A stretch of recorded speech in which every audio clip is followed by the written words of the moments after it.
인도의 삽질로 인해 만들어진 히데의 망작 덕분에 한국산 전차가 세계 최강 명품 무기로서 해외 러브콜을 받을 것이라는 국제적 기대가 초미의 관심사로 떠오르고 있습니다. 인도는 그동안 무기 생산 자국화를 위해 연구, 개발에 많은 국방 예산을 책정하며 시간과 노력을 투자하고 있는데요. 그 성과는 생각보다 매우 미미합니다. 인도가 자국화로 망친 4대 무기를 보면 아준 전차, HAL 테자스, 아리안트 SSBN, 제식 소총 INSAS로 꼽을 수 있습니다. 1983년 개발을 시작한 이래 여전히 개발 중인 인도 자체 경전투기인 HAL 테자스입니다. 자체 개발 엔진의 델타익을 가지고 있으며 최대 이륙 중량 14톤으로 계획했으나 인도 국방연구개발기구는 한때 포기를 선언하기도 했었는데요. 중간에 외국산 제트기를 면허 생산하기로 선회하여 다소 라팔이 선정되었으나 갑자기 자국화를 외치며 테자스 연구를 결정했었습니다. 이렇게 갈팡질팡하는 사이 35년의 세월을 보내고 2022년을 목표로 개발에 몰입하고 있지만 아직도 결과물이 나올지 미지수입니다. 아리안트 SSBN은 인도가 자체 기술로 건조한 첫 탄도미사일 전략 핵잠수함인데요. 인도의 기대와는 달리 아리안트는 진수와 함께 가압수로형 원자로가 말썽을 부렸고 실전 배치 직후 침수 사고를 일으켜 10개월가량 항해를 못해 작전이 불가능하다며 비웃음을 샀었죠. 제식 소총 INSAS도 마찬가지로 인도의 실패작으로 꼽히고 있습니다. 개발을 담당한 인도 국방연구개발기구의 기대와는 다르게 개발 과정부터 문제를 일으켰는데요. 3.4 모드에서 자동으로 발사되기도 하며 잼이 걸리는 일은 다반사였고 플라스틱 탄창이 부서지거나 파손되는 경우도 발견되었습니다. 인도군이 전사한 이유는 INSAS 때문이라는 농담이 생길 정도니 얼마나 실패했는지 알 수 있습니다. 그중 신조차 버린 주력전차라는 평가를 듣고 있는 아준 전차는 인도가 육군을 위해 30년이 넘는 세월을 투자한 애물단지입니다. 당초 인도군은 2세대 전차를 계획하였으나 독일, 미국, 그리고 영국이 줄이어 3세대 전차를 실전 배치하고 옆 동네 파키스탄마저 더 강력한 전차를 개발한다는 소식이 들리자 인도 군수내부는 배가 아픈 나머지 무리수를 두었습니다. 그것은 2세대 전차에서 3세대 전차로 업그레이드하라고 명령한 것인데요. 하지만 이 당시에 인도는 2세대도 겨우 만드는 수준이었으니 3세대를 뒷받침해줄 기술적 인프라가 없는 것은 당연했죠. 인도의 상명하복 카스트 제도 또한 아준 전차의 슬픈 결말의 원인이기도 하는데요. 까라면 까는 인도 군수 내부의 명령도 아준 전차 개발 실패를 초래한 셈이죠. 이렇게 개발하는 과정에서 처음 계획한 예산보다 20배가 넘는 예산을 소요할 수밖에 없었고 그 결과 아준 전차는 경사도 오르지 못하고 험로에서 엄청난 진동으로 포를 쏠 수도 없었으며 말도 안 되는 연비와 방수 처리 미비로 내부 침수가 발견돼 실전 배치도 겨우 마칠 수 있었습니다. 결국 수출은커녕 아준 전차는 인도 본토에서도 못 써먹을 수준이라 인도의 국력에 먹칠을 했다며 비난받고 있는데요. 우리나라가 70년대 후반부터 한국형 전차 사업을 시작하여 K1 전차 K1A1, K1A2 전차 개발에 성공하고 이런 전차 개발과 운용 경험을 바탕으로 국내 기술을 기반으로 한 K2 후표까지 개발했을 때 인도는 안타깝게도 삽질만 하고 있었던 셈이죠. 무기의 자국화, 즉 자주 국방을 추구하는 인도지만 인도의 과거를 볼 때 인도의 무기 자국화의 현실은 차갑기만 합니다. 이런 상황에서 인도는 중국이 국경을 맞대고 있는 지역에서 현재까지도 하루하루 치열한 육박전을 벌이고 있는데요. 지난해 인도와 중국이 국경 분쟁을 벌인 라다크 일대에 중국은 최신형 15식 경전차를 배치했습니다.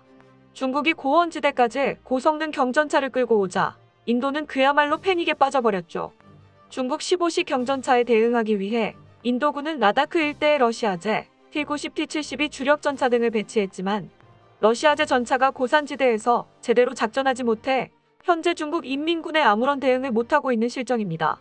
이런 이유로 인도군은 중국 15식 경전차에 대응하기 위한 경전차 사업을 추진키로 하였고 한국의 하나디펜스의 K-21 105 경전차가 가장 유력한 후보로 꼽히고 있습니다. 한국은 지난 수년간의 방산 기술력을 보유하고 있음은 물론 K9 자주포 백문을 인도 현지에서 성공적으로 면허 생산한 경험을 가지고 있습니다. 인도 정부가 당시 K9을 분쟁이 높은 국경 지역에 전진 배치함으로써 중국제 자주포 36문을 단신문으로 박살내 한국제 무기에 아주 흡족함을 드러내기도 했었죠. 이처럼 한국은 인도 측이 요구하는 기술과 모듈을 대부분 확보하고 있습니다. 이런 이유에서 인도는 인도 내 성공적인 면허 생산의 쾌거를 이루고 세계 최강국 미국의 약 80% 수준에 이르는 한국 국방과학기술에 의존할 가능성이 매우 높다고 판단되는데요. 하지만 중국에서는 이번 인도의 경전차 도입 사업에 한국이 유력하다는 뉴스 보도에 조롱하는 반응들이 많았습니다. 한국의 K-21 미사일 포격은 중국의 15식 경전차에 어느 정도 위협이 되네라며 비웃는 듯한 글이 중국의 커뮤니티에 올라왔습니다. 이 글에 달린 댓글로 한국은 하여튼 현대미술적으로 껍데기는 잘 만든다. 한국 경전차가 고원지대에서 성능 측정은 해봤나. 한국도 인도에 할인 판매하려나 본데.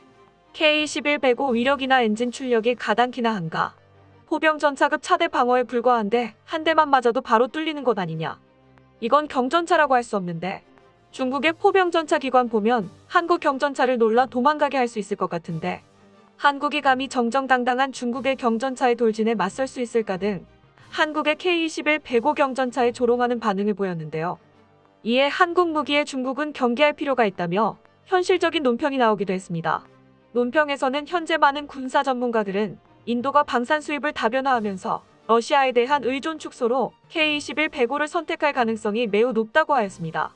하나디펜스는 풍부한 현지화 경험으로 인도군이 만족할 만한 방산 기술을 제공할 수 있을 뿐만 아니라 세계 무기 시장의 큰손인 인도에 K-21를 도입하게 되면 인도군 내 한국 방산의 영향력을 증대시킬 수 있다고 전했습니다. 이렇게 되면 한국 방산 기술은 기존 인도 무기 수입액의 70%를 차지하는 러시아를 인도 방산 시장에서 밀어낼 가능성이 있다고 볼 수 있습니다.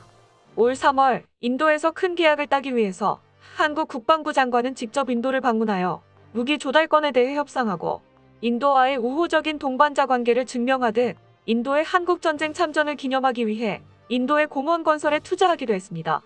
논평은 한국의 이런 적극적인 홍보에 중국이 반드시 경계해야 한다고 일침했으며 언젠가 중국 인민군 앞에 등장할 전차와 장갑차는 더 이상 러시아군의 무기가 아닌 한국군의 무기일 것이라며 경고했습니다.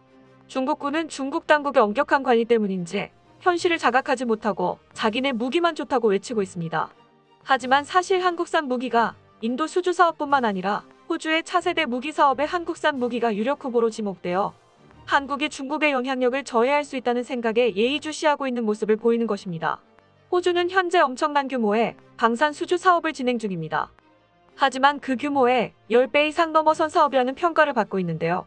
이는 이번 호주군 사업의 승자는 내년부터 시작하는 역대급 규모의 미군 장갑차 사업도 가져갈 가능성이 크기 때문이죠. 미국에서 이뤄질 본격적인 승부의 전초전이라고 부를 수 있는 호주의 장갑차 수주 사업에 한국의 레드백은 미국과 영국 등 쟁쟁한 글로벌 방산 기업을 제치고 최종 경쟁 후보로 선정되었습니다. 치열한 접전이 예상되는 경쟁자 독일 링스 장갑차와 비교해보자면 레드백의 가장 큰 강점은 방호력과 기동성인데요. 독일의 링스와 기본 제원은 비슷하지만 무게가 42톤으로 훨씬 가볍다는 장점을 가지고 있습니다. 뿐만 아니라 레드백이 100% 특수 고무 궤도를 이용한 혁신적인 궤도인 반면 링스는 금속 궤도를 사용하고 있어 레드백은 호주의 호평을 받고 있습니다. 고무 궤도는 금속 궤도에 비해 최대 30%의 연료 절약성을 보이면서 장시간 기동성을 확보할 수 있다는 성능 테스트 결과가 나왔습니다. 전장에서 연료의 효율성은 작전의 승패를 좌우할 수도 있을 만큼 중요하죠. 더구나 고무 궤도는 주행 시 최대 70%의 진동을 감소시켜 이동 시의 피로를 줄일 수 있고 사격의 정확도를 높일 수 있습니다. 아울러 레드백의 최대 13.5dB의 소음 감소 역시 높은 점수를 받은 것으로 알려졌습니다. 또한 고무 궤도와 유기압 현수 장치 덕분에 차체 중량을 줄인 부분과 그에 따른 승차감도 올라갔다고 평가받았는데요. 이런 성능은 무게 감소와 향상된 기동성으로 연결되는데 이로 인해 최대 80%의 유지 보수 비용이 감소할 것으로 예상하고 있다고 합니다. 레드백의 고무 궤도 장착의 효율이 더 높아 링스의 금속 궤도에 비해 많은 이점이 있다고 볼 수 있는 것이죠. 독일의 링스 장갑차에 장착된 동력 장치가 최근에 개발돼 아직 신뢰성을 충분히 입증하지 못한다는 점도 이번 수주전에서 한국이 승기를 거머쥘 이유로 보고 있습니다. 현재 각 국가에서 호평을 받고 있는 한국이 최종 승리를 하게 되면 한국은 전 세계적으로 방산 기술 영향력을 확대할 수 있게 됩니다. 이 때문에 인도가 중국 15식 경전차를 무너뜨리기 위한 히든카드로 하나디펜스의 K-21 채택할 것이라는 소식은 중국이 거슬릴 수밖에 없는 것이죠.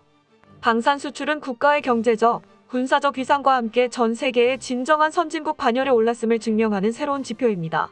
지난 10여 년간 우리나라는 막강해진 기술력과 강화된 군사력으로 방산 수출 세계 9위에 올라 전 세계를 놀라게 했는데요. 이를 기반으로 이번 무기 수주 사업에서 연승에 성공하여 세계 명품 방산 수출국으로 도약하길 기대해봅니다. 끝까지 시청해주셔서 감사합니다. 도움이 되셨다면 좋아요를, 다른 이야기도 궁금하시면 구독을 눌러주세요.